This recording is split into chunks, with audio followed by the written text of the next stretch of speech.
Book audio की table पर वंदना सिंह जी की पुस्तक चाय की चाह और चाय की प्याली के साथ आप सुन रहे हैं एकांते सुखम ज्योति झा की आवाज में।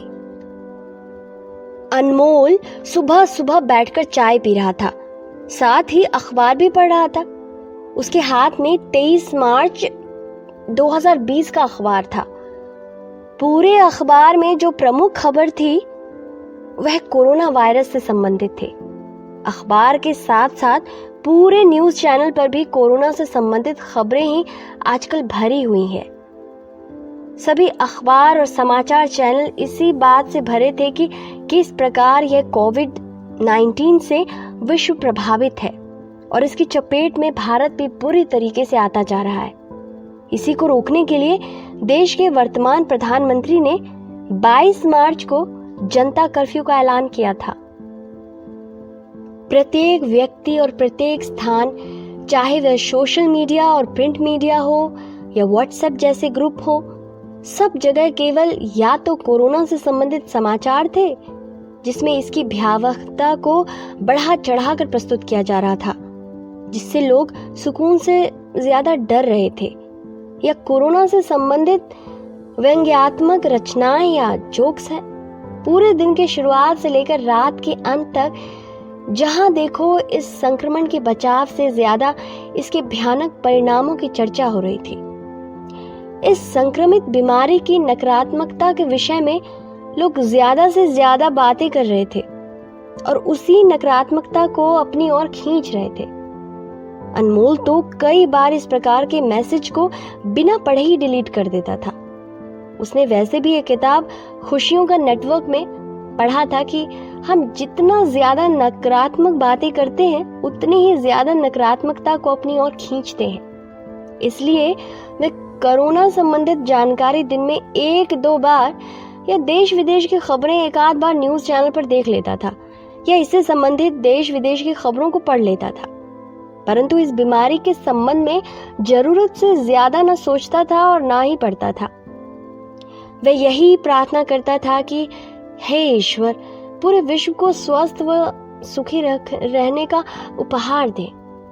आज के अखबार में भी कोरोना के बढ़ते मरीजों की संख्या, उससे संबंधित मृत्यु और दिन पर दिन इसके बढ़ते प्रकोप के बारे में खबरें दी थी। इन्हीं खबरों के बीच में एक छोटा सा कॉलम जनता कर्फ्यू खबर से संबंधित एक चित्र के साथ दिया था, जिसमें दिल्ली के कनॉट प्लेस की तस्वीर थी।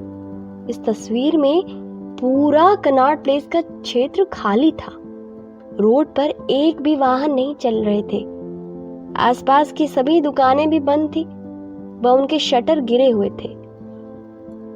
अनमोल को जो सबसे आश्चर्यजनक बात लगी कि वह भी खुद इतनी बार कनॉट प्लेस गया है, पर कभी भी उसने इतना खाली कनॉट प्लेस नहीं देखा। और तो और उन खाली सड़कों पर अनगिनत कबूतर यहाँ से वहां अटखेलियां कर रहे थे। उन्हें किसी व्यक्ति या गाड़ी का कोई डर नहीं था।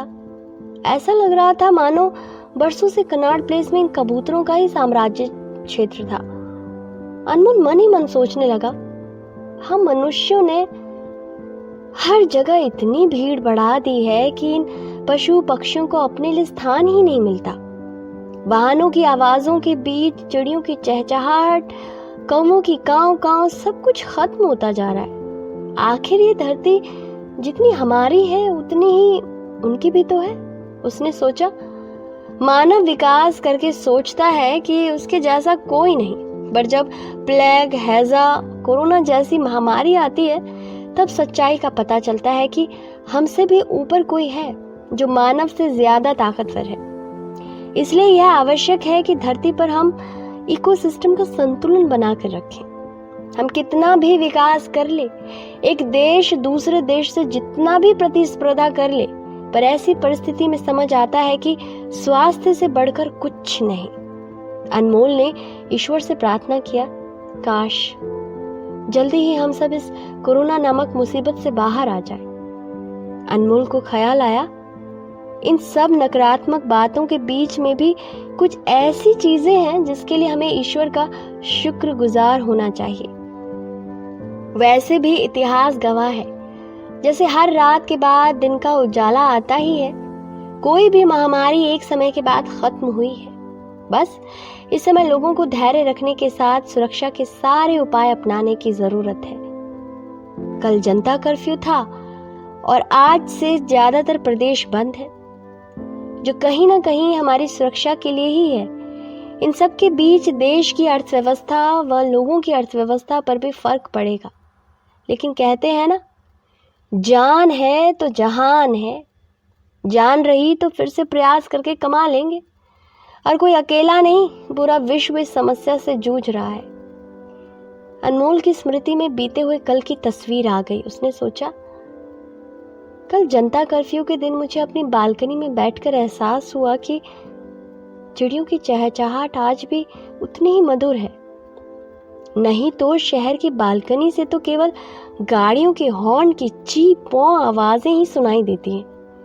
कितने वर्षों बाद मैंने पक्षियों की आवाजें, कबूतरों की गुटर गूं तक को इतना साफ साफ सुना, मानो प्रकृति अपना असली रूप दिखा रही हो। वही रूप, वही शांति जिसे देखने, महसूस करने के लिए हम शहर वाले मीलों दूर हिल स्टेशन या आसपास के गांव में जाते हैं। इतनी शांति जिसमें घड़ी की सुइयों की टिक टिक भी शोर लग रही थी।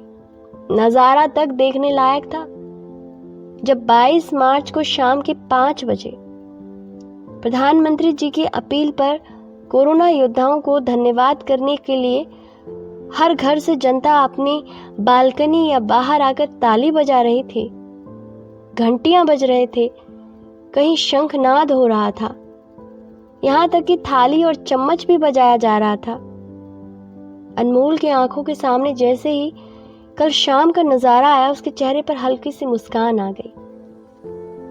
अनमोल को ऐसा लग रहा था जैसे वह अपने घर की बालकनी में नहीं, किसी मंदिर में खड़ा हो, जहां शाम को ईश्वर आरती हो रही है। हजारों घंटियां, शंख, तालियां एक साथ बज रहे थे।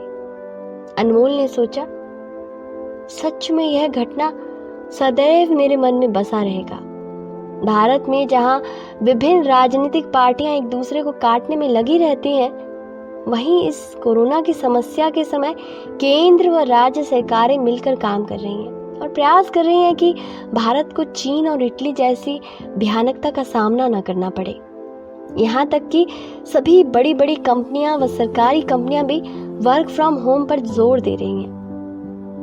इस वर्क फ्रॉम होम या जनता कर्फ्यू की वजह से जो लोग अपने काम में इतने व्यस्त थे कि परिवार को समय ही नहीं दे पाते थे, आज कम से कम उन्हें अपने परिवार के साथ कुछ तसल्ली के पल मिल रहे हैं, जिससे सोचा जाए तो पारिवारिक रिश्ते में भी मधुरता आएगी।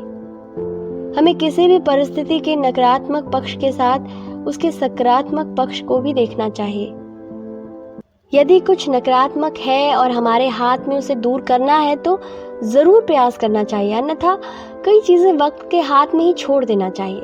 चिंता करने से किसी समस्या का हल नहीं मिलता, बल्कि मानसिक अशांति ही मिलती है। इसी संदर्भ में महाभारत की एक कथा है। महाभारत युद्ध में अपने पिता द्रोणाचार्य के धोखे से मारे जाने पर अश्वत्थामा बहुत क्रोधित थे। उन्होंने पांडव सेना पर एक बहुत ही भयानक अस्त्र, जिसका नाम नारायण अस्त्र था, छोड़ दिया। इसका कोई भी विरोध नहीं कर पा रहा था।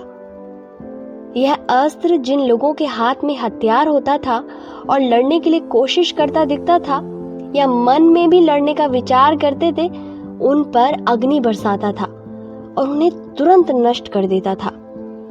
श्री कृष्ण जी ने पांडवों की सेना को अपने अपने अस्त्र शस्त्र छोड़कर चुपचाप हाथ जोड़कर खड़े रहने का आदेश दिया और यह भी कहा कि मन में भी युद्ध करने का विचार न लाए।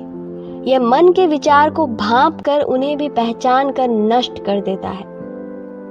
पांडव व उनकी सेना ने भी श्री कृष्ण जी की बात मान ली और नारायण अस्त्र धीरे धीरे अपना समय समाप्त होने पर शांत हो गया। इस तरह पांडव सेना की रक्षा हो गई। इस कथा को वर्तमान परिप्रेक्ष्य में समझे तो हर जगह लड़ाई सफल नहीं होती। प्रकृति के प्रकोप से बचने के लिए हमें भी कुछ समय के लिए सारे काम छोड़कर चुपचाप हाथ जोड़कर मन में सुविचार रखकर एक जगह ठहर जाना चाहिए तभी हम इसके कहर से बचे रह पाएंगे। कोरोना नामक महामारी भी अपनी समय अवधि पूरी करके शांत हो जाएगा। श्री कृष्ण जी का बताया हुआ उपाय है, यह व्यर्थ नहीं जाएगा।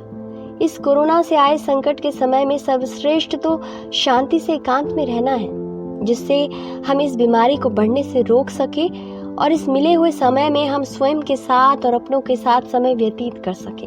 अर्थात इस समय तो यही कहा जा सकता है, एकांत सुखम। अनमोल अभी यह सब सोच ही रहा था कि उसका 5 वर्षीय बेटा अभी उसकी गोद में आकर बैठ गया। अभी ने बड़ी खुशी से कहा, पापा, मम्मा बता रही थी आप आज घर पर रहेंगे, आपको आज मेरे साथ बॉल खेलना होगा। अनमोल ने हंसते हुए कहा, हाँ बेटा, घर पर ही रहूंगा, पर मुझे ऑफिस का काम भी करना है, लेकिन प्रॉमिस, शाम को जल्दी जल्दी काम करके पापा आपके साथ बॉल जरूर खेलेंगे। और अब पापा आपको घर पर ही दिखते रहेंगे। आप शिकायत करते थे ना कि पापा आपके सोने के बाद घर आते थे और जागने से पहले ऑफिस चले जाते थे, सिर्फ संडे को ही दिखते थे। अब कुछ दिन पापा आपको हमेशा अपने पास दिखते रहेंगे।